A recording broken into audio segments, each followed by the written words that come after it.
Tayong mga nanay, gustong-gusto natin nakakatipid tayo sa ating mga ginagamit. Gagawa na naman nga po tayo ng DIY dishwashing liquid para naman nga po mas makatipid tayo dahil tumatagal nga po ito sa amin ng 3 months. Sa halagang 200 plus ay makakatipid ka na talaga sa paggamit ng ganitong DIY dishwashing liquid. Lemon flavor at calamansi flavor nga po itong ating gagamitin. Iba nga ito sa dati kong ang dini-DIY dahil yun nga po ay kailangan mo pang haluin isa-isa. Ito naman nga po ay nakamix na lahat ng kailangan mo. Gumamit tayo ng timba ay kailangan talaga malinis. Unahin ko lang ng pagtimpla itong lemon kumarites, pero bago nga po ako maglagay ng tubig ay nilagay ko na ito dahil si Jowa nga po ay nagsasahod pa. 14 liters nga lang po ang ilalagay ko dahil ito nga po ay 16 liters, pang personal use lang naman muna itong aking gagawin. Hindi ka nga rin magbenta kung gugustuhin mo dahil meron na nga rin pong mga kasamang lagayan iyan. May pangalan na pwede mo nga idikit dun sa pinakalagayan niya. Syempre para nga masimot iyan lahat ay pinalagyan ko nga kay Jowa yung plastic ng tubig. May nabasa nga akong comment dati na masyado nga kaming maaksaya sa aming DIY dishwashing liquid.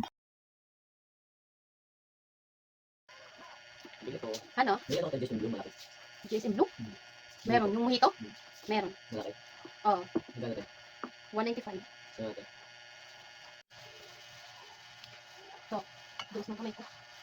Punasan ko muna. Punasan ko muna. Hindi ka. Hindi mantika. Sabon na gumagawa talaga ako ng sabon. Wait, para ko mag-click. Kailangan malinis. Ano pala yun? Yes. Ano pa ba yung ginagawa? Liquid.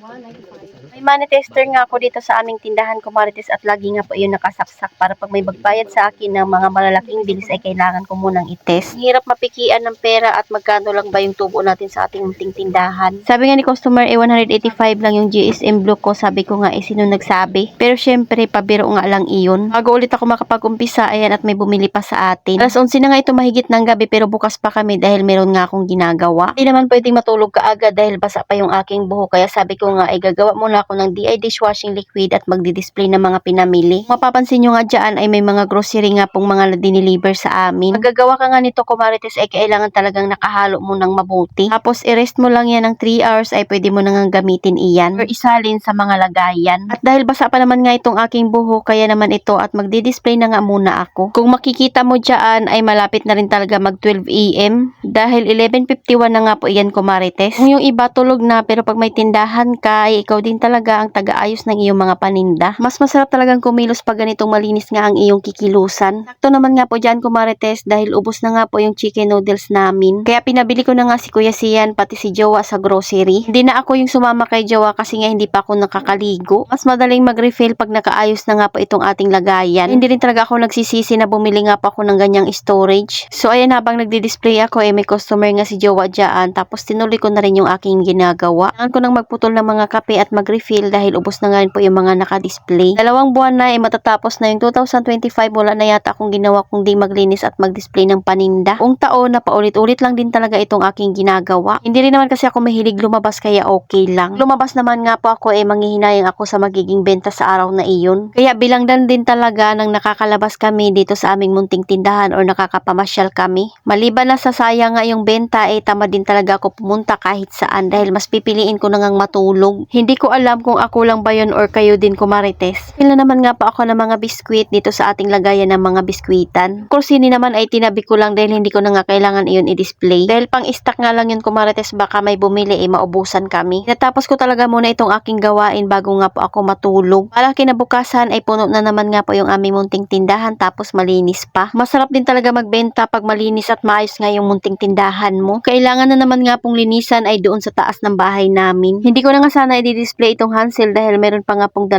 peraso na naka-display. Kaya lang naisip ko baka may bumili ng maramihan tapos walang naka-display ay sabihin nga po nilang wala. Kaya ayan, dinisplay ko na nga lang din. Kita nyo yung jump bites ko, kumarites, wala pang 1 linggo. Ayan na lang talaga yung natira. Parang 3 days ago lang ay talaga namang 1 karton pa iyan. Kaya nung nakita ko nga na available na naman nga po yan sa Orange app ay talaga namang nag-check out na naman nga ako. Ninang umaga ay medyo marami pa iyan, kumarites, pero ngayong gabi talaga ay kaunti na lang dahil marami talagang bumili. Puto lang pala ako dyan ng mga kape, lalo na nga itong Greatest White dahil mabilis talaga iyan mapunit. May din pala akong nilista na hindi nila nabili dahil hindi nga po available doon sa binibilhan namin sa grocery. Kaya mas maganda talaga may kaunting stock para pag naubusan nga sa grocery meron pa tayong maibibenta. Lalo na nga yung kukumama ko Marites, ang hirap maghanap ng stock niyan. Di ko alam kung magmamahal ba. Sa palengke kasi nakabili ako ng 40 pesos dahil yun nga po yung ginagamit ko sa pangluto namin. Pero yung benta ko lang nga ng kukumama ay 37. Ilang linggo na nga rin po talaga ako naghahanap ng kukumama sa mga grocery. Wala lang din talaga akong makita. So dito naman nga po tayo sa mga kape at gatas na kailangang punuan dahil wala na ngang mga laman. Kaya gustong gusto ko talaga itong ganitong mga organizer. Abay 53 pesos lang iyan, 3 peraso na. Bilis ng linisan, abay tatagal pa iyan sa ating munting tindahan. Nga pong 3 available na size yan Marites, medium at large. Yung mga malalalim na pinaglagyan ko ng gatas dahil medyo marami ang nire-refill ko niyan, ay yan nga po ay medium. Mga pinaglagyan ko naman nga po ng mga diaper doon sa gilid, ay yun nga po ay large size. Malaki na nga rin po talaga at marami ka nang mailalagay. Nilagyan ko naman ng mga magic sarap, ayan nga po ay small pero kasya din dyan yung twin pack. 2 colors nga rin po pala yung pagpipilian mo Marites, gray and white. Ang kagandahan pag may ganito kang organizer, alam mo na nga din kaagad kung ano yung mga kulang sa tindahan mo dahil kitang-kita nga po pag kukuha ka ng stock. Tig sa 10 pirasong toyo na talaga itong pinabili ko Marites dahil mabilis nga lang ito maubos sa amin. Kahit wala na ngang space ay pagsiksikan na lang natin iyan. Naman nga po ay magdi-display ako ng mga gin dahil kita nyo naman abay 4 na piraso na lang yung gin ko. Pagbibili nga ako nito Marites, tagi isang box na talaga. Mabilis din kasi talaga ito maubos sa amin. Dito ko naman nga po nilagay yung mga stock kong biskwit na i-display pa lang. Sarado na nga yung tindahan namin pero yung pintuan ay hindi pa kaya may humabol na customer. 310 pesos din iyan abay pagbintahan na natin. Ako na lang kasi yung bukas dito Marites kaya kahit hindi ko suki no choice naman sila. Char. Binilang ko nga lang ng maayos yung binayad niya bago nga po ako magsukli. So ayun lang muna Marites. Salamat sa panonood. Follow for more. God bless us. At sana i-share nyo na nga rin po itong aking video.